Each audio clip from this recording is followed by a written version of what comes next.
If you're looking for a small SUV, then the GLA might be for you. The new Mercedes GLA is a smart looking car that exudes the quality that Mercedes is known for, and in my opinion is well worth considering if you're in the market for this type of vehicle. And this is the latest version, the mid-cycle GLA, and it's had a facelift, where Mercedes have made subtle changes keeping it fresh and relevant in a highly competitive market. And having driven this vehicle for several months, I'm going to take you through some of the changes that have been made and ask that question, should you get one? The GLA comes in 5 different trims. There are 2 petrol engines and 2 diesel engines, including a plug-in hybrid. The results of these variances mean there are 18 models to choose from, ranging from the GLA 180 Sport Edition to the Mercedes AMG GLA 45S 4MATIC Plus, which is probably the longest name of any vehicle I've ever driven. And depending on which model you select, there are 7 to 8 colours to choose from, including a new spectral blue, which looks fantastic, and several different interior options. However, aside from an optional driving assistance package, there isn't much else you can add. Now, the GLA I've been driving is the 200 Sport Executive in polar white, and although not an AMG, it's still a nice vehicle. It has a 1.3 litre turbocharged petrol engine which produces 163 brake horsepower and does 0 to 60 in 8.7 seconds. It also has a 7-speed automatic transmission, although other models do offer 8. And although not the highest spec model, it still comes with a number of useful features, including a 10.3-inch driver display, a 10.3-inch central display, heated front seats, power steering, 4-way lumbar support, rear parking sensors, a rear parking camera, adaptive high beam assist and more, including support for Android Auto and Apple CarPlay, both of which can be connected wirelessly. In addition, it also supports the Mercedes Me Connect app, which allows you to control a whole range of things on your phone, such as locking or unlocking the car, starting or stopping the engine, checking the vehicle's status, viewing its location and a lot more. Although to get the most out of it, you will need to pay for some of these features. To see more about this, I've added a link to the Mercedes Digital Extras page in the description below. On the outside of the GLA, very little has changed, but there are new headlights and an updated bumper. If you opt for the AMG model, then it comes with a few extras, including more sporty elements and larger wheels. At the back are the 2 superficial chrome exhausts, with the real exhaust located underneath.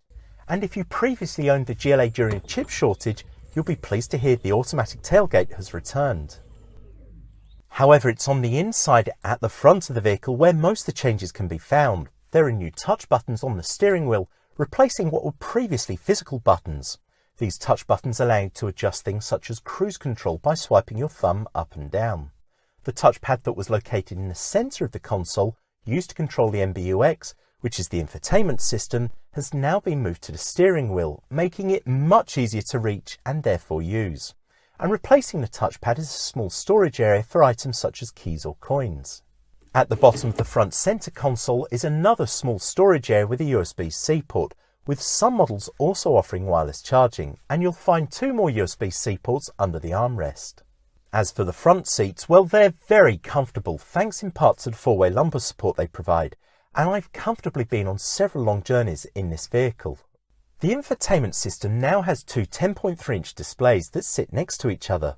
Using the system is extremely responsive and it offers a lot of functionality, but it takes time to learn, and unless you're prepared to put in the time to do this, then the system will feel unnecessarily complicated.